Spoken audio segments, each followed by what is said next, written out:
Hello friends, welcome to my channel. तो आज miscellaneous cues का 11वां सेट लेकर उपस्थित हूँ।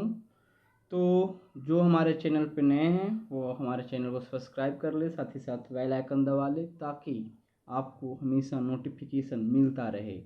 और इसके साथ ही साथ हमारे चैनल पे बीपीएससी से रिलेटेड करंट अफेयर का लाइव क्यूज 11:30 AM को संडे और वेडनेसडे को चल रहा है। पॉलिटिकल साइंस का वीडियो भी अपलोड किया जा रहा है MWF को, और इसके साथ ही साथ बिहार स्पेशल करंट अफेयर को वन लाइनर TT को ट्यूसडे और थर्सडे को अपलोड किया जा रहा है। ठीक है दोस्तों, तो चलिए आज का क्वेश्चन पढ़ते हैं। मानसून का निवर्तन इंगित होता है साफ आकाश से, बंगाल की खाड़ी में अधिक दाब परिस्थिति से, स्थल पर तापमान के बढ़ने से। अपने उत्तर का चयन निम्नांकित कूटों से करें। तो है केवल एक, केवल दो, केवल एक, एक, दो एवं तीन, दो एवं तीन दोनों, उपरोक्त में से कोई नहीं, उपरोक्त में से एक से अधिक। तो यहाँ पे आंसर दिया गया है दोस्तों ऑप्शन सी, एक, दो, तीन सब। ठीक है, डिस्क्रिप्शन देखते हैं। उत्तरी भाग से जब मानसून लौटने लगता है तो प्रारंभ में तापमान में थोड़ी सी वृद्धि होती है। मानसून के लौटने के साथ साथ पश्चिम में विस्तृत निम्न दाब का क्षेत्र बंगाल की खाड़ी की ओर बढ़ने लगता है। इस समय आकाश स्वच्छ हो जाता है। आइए देखते हैं सेकंड नंबर क्या कह रहा है। यहीं पे देखते हैं। सबसे बड़ा हिमनद निम्नलिखित में कौन है? कंचनजंगा, रुंडोन, गंगोत्री, केदारनाथ, उपरोक्त में से कोई नहीं, उपरोक्त में से एक से अधिक। तो सबसे बड़ा हिमनद जो है ये आपका गंगोत्री है। ठीक है, डिस्क्रिप्शन देखते हैं। हिमनद की लंबाई इस प्रकार है। गंगोत्री हिमनद जो है 26 किलोमीटर लंबा है। कंचनजंगा हिमनद जो है 16 किलोमीटर लंबा है। केदारनाथ हिमनद 14 किलोमीटर लंबा है। इस प्रकार से गंगोत्री आंसर हो जाएगा। अब देखते हैं तीसरा क्वेश्चन। संघीय लोकसभा आयोग की नियुक्ति कौन करता है? संसद, राष्ट्रपति, संसद, विधि मंत्रालय, उपरोक्त में से कोई नहीं, उपरोक्त में से एक से अधिक। तो संघीय लोकसभा आयोग की नियुक्ति जो करता है वो करता है संसद करता है। ऑप्शन सी होगा इसका भी। आइए डिस्क्रिप्शन देखते हैं। अनुच्छेद 124 के अनुसार संसद को उच्चतम न्यायालय की स्थापना का गठन, अधिकारिता और शक्तियों का विनियमन करने के लिए विधि बनाने की शक्ति है। ऐसे विधान के अधीन रहते हुए उच्चतम न्यायालय एक मुख्य न्यायाधीश और 30 अन्य न्यायाधीशों से मिलकर बनेगा। सॉरी, अभी तो ये चेंज हो गया ना। टोटल अभी कितना है सब मिला के? 34। ठीक है, आइए देखते हैं।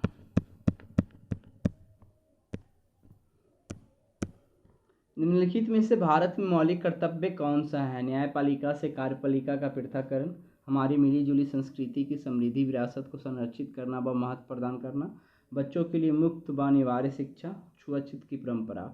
उपरोक्त में से कोई नहीं, उपरोक्त में से एक से अधिक। तो ऑप्शन बी होगा, हमारी मिलीजुली संस्कृति की समृद्धि विरासत को संरक्षित करना व महत्व प्रदान करना। आइए देखते हैं थोड़ा सा इसका डिस्क्रिप्शन। भारतीय संविधान के भाग 4A के अंतर्गत अनुच्छेद 51A में 11 मूल कर्तव्यों का वर्णन है। उन्हीं में से एक कर्तव्य है हमारी मिलीजुली संस्कृति की समृद्ध विरासत को संरक्षित करना व महत्व प्रदान करना। आइए देखते हैं 5वां नंबर क्वेश्चन। प्रयोगशाला में सर्वप्रथम DNA का संश्लेषण किया था? मिलर ने, खुराना ने, डी बोरिस ने, केल्विन ने, उपरोक्त में से कोई नहीं, उपरोक्त में से एक से अधिक। तो ये आंसर होगा आपका खुराना ने ऐसा किया था। भारतीय मूल के अमेरिकी डॉक्टर हरगोविंद खुराना ने जीन संश्लेषण के लिए सन 1968 में नोबेल पुरस्कार दिया गया। खुराना तथा उनके सहयोगियों ने प्रयोगशाला में सर्वप्रथम DNA का संश्लेषण करके ईस्ट एलानिन का स्थानांतरण RNA में जीन की संरचना प्रस्तुत की। इससे चुनने का कारण था कि इस जीन में न्यूक्लियोटाइड्स की संख्या अपेक्षाकृत कम होती है। आइए देखते हैं नेक्स्ट क्वेश्चन क्या कह रहा है। 6ठा नंबर देखते हैं। निम्न गैस में अश्रु गैस की तरह काम में किसको लेते हैं? H2 को, SO2 को, N2 को, Cl2 को। उपरोक्त में से कोई नहीं, उपरोक्त में से एक से अधिक। तो निम्न गैस में से अश्रु गैस के रूप में यूज होता है सल्फर डाइऑक्साइड SO2। अश्रु गैस के रूप में SO, ठीक है, यहाँ पे छुटा हुआ है तो लिख देते हैं। चलिए, 2 का प्रयोग किया जाता है। यह एक तीक्ष्ण गंध वाली गैस है जो वायु से हल्की होती है। तो अश्रु गैस SO2। आइए देखते हैं, दोपहर के 12 बजे किस दिशा में इंद्रधनुष दिखाई देता है? पश्चिम में, दक्षिण में, पूरब में? यह नहीं देख सकते, उपरोक्त में से कोई नहीं, उपरोक्त में से एक से अधिक।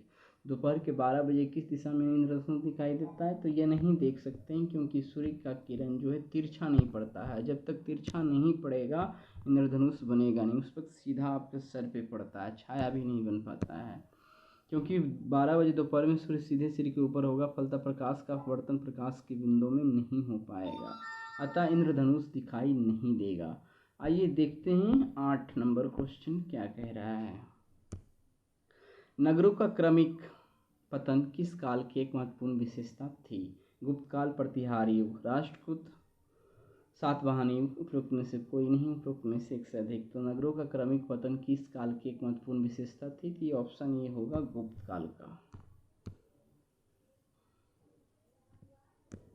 गुप्त काल में नगर क्रमिक पतन की ओर अग्रसर हुए। संपूर्ण गंगा घाटी में जो शहर पहले अत्यंत समृद्ध अवस्था में थे, उनमें से अधिकांश को गुप्त युग में त्याग दिया गया था। वहाँ के अवसान में पर्याप्त विघटन हुआ। ये नगर थे पटना, मथुरा, कुम्हरार, सोनपुर, सोहगावरा आदि। आइए देखते हैं नेक्स्ट क्वेश्चन। नीचे 2 वक्तव्य दिए गए हैं, जिनमें एक कथन ए और दूसरा कारण आर है। दोनों को ध्यानपूर्वक पढ़ें। कथन ये है, 12वीं शताब्दी के अंत तक नालंदा महाविहार का पतन हो गया था। कथन आर है, महाविहार को राजकोषीय सहायता मिलना बंद हो गया था। उपयुक्त में दोनों वक्तव्यों के संदर्भ में निम्नलिखित में से कौन सा सही है? तो दोस्तों ये ऑप्शन बी सही है, ए आर दोनों सही है और आर ए का सही स्पष्टीकरण करता है। ठीक है ना? तो आइए देखते हैं थोड़ा सा डिस्क्रिप्शन इसका। 11वीं शताब्दी से बंगाल के पाल शासकों ने नालंदा के स्थान पर विक्रमशिला विश्वविद्यालय को संरक्षण देना आरंभ कर दिया। इस कारण नालंदा का महत्व घटने लगा। इस प्रकार कथन तथा कारण दोनों सही है तथा कारण कथन की व्याख्या नहीं कर रहा है।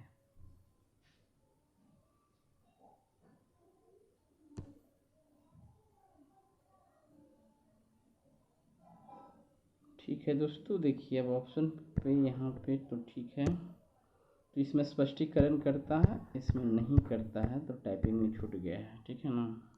आइए देखते हैं 10 नंबर क्वेश्चन।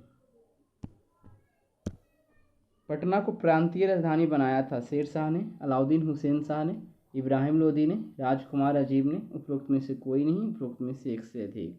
तो ये शेर शाह ने बनाया था। पटना को प्रांतीय राजधानी शेर शाह सूरी ने बनाया था और पाटलिपुत्र से उसका नामकरण पटना किया गया। आइए देखते हैं 11 नंबर क्वेश्चन क्या कह रहा है। कम्युनिस्ट इंटरनेशनल का सदस्य बनने वाला पहला भारतीय कौन था? M N Roy, Muzaffar Ahmad, S Dange, B R Ambedkar? तो कम्युनिस्ट इंटरनेशनल का सदस्य बनने वाला पहला भारतीय कौन था?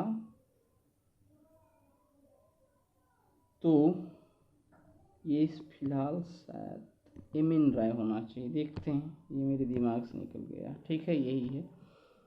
मानवतावादी साम्यवादी मानवेंद्र नाथ राय कम्युनिस्ट इंटरनेशनल का सदस्य बनने वाले पहले भारतीय थे। तो एम एन राय का फुल फॉर्म हो गया मानवेंद्र नाथ राय। ठीक है ना? एम एन राय का मानवेंद्र नाथ राय। तो कभी कभी देखिए एम एन राय हमेशा किसी किसी क्वेश्चन में ऑप्शन में रहता है। ये तो क्वेश्चन जो था ही, और भी रहता है। तो मानवेंद्र नाथ राय रहे तो वहाँ पे कन्फ्यूजन नहीं होना चाहिए। ये छोटा छोटा चीज़ भी स्टूडेंट ध्यान कभी कभी नहीं देते हैं। आइए देखते हैं अगला question. All India states people conference की गठन कब हुआ? 1924 में, 1926 में, 1927 में, 1929 में? उपरोक्त में से कोई नहीं, उपरोक्त में से एक से अधिक। तो all India state people conference का गठन जो हुआ 1927 में हुआ। ठीक है ना? आइए अच्छा डिस्क्रिप्शन देखते हैं। असहयोग आंदोलन के दौरान एक देशी रियासतों में स्टेट पीपुल कॉन्फ्रेंस का गठन हुआ। अंततः 1927 में all India states people conference का गठन हुआ, जिसमें विभिन्न रियासतों से 700 प्रतिनिधियों ने भाग लिया। आइए 13 नंबर क्वेश्चन देखते हैं कि क्या है। सन 1930 में कांग्रेस का समन्वय अवज्ञा आंदोलन इतना सफल हुआ कि निम्नलिखित शहरों में से एक में अंग्रेजी राज के चिन्ह कई महीनों तक गायब हो गए थे। पटना, साहिबगंज, बरही, मुजफ्फरपुर। तो हमको जहाँ तक ध्यान है यही होना चाहिए, ऑप्शन सी बरही। सन 1930 में कांग्रेस का समन्वय अवज्ञा आंदोलन इतना सफल हुआ कि बिहार के मुंगेर जिले में, इस क्वेश्चन को एक बार मैंने और भी लाया था, बरही में अंग्रेजी शासन के चिन्ह कई महीनों तक गायब हो गए थे। आइए देखते हैं नेक्स्ट क्वेश्चन। बिहार प्रांतीय किसान सभा का गठन इस सन में हुआ था। फरवरी 1931, जनवरी 1931, मार्च 1929, अप्रैल 1932। उपरोक्त में से कोई नहीं, उपरोक्त में से एक से अधिक। तो बिहार प्रांतीय किसान सभा का गठन जो हुआ था मार्च 1929 में हुआ था, ऑप्शन सी। स्वामी सहजानंद ने मार्च 1929 में बिहार प्रांतीय किसान सभा की स्थापना की थी। श्री कृष्ण इसके प्रथम सचिव थे।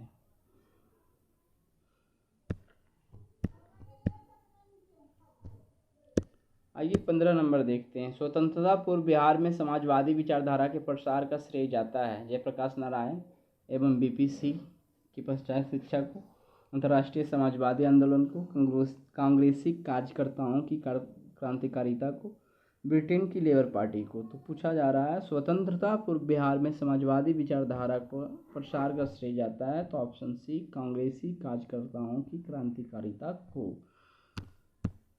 ठीक है, तो स्वतंत्रता पूर्व बिहार में कांग्रेसी कार्यकर्ताओं की क्रांतिकारिता के फलस्वरूप समाजवादी विचारधारा का प्रसार हुआ। तो ये हमारा आज का 15 मिसलेनियस क्यूज था। ठीक है दोस्तों, तो आप हमारे चैनल पे बने रहें, वीडियो को देखते रहें, शेयर करते रहें, लाइक कमेंट करते रहें। धन्यवाद।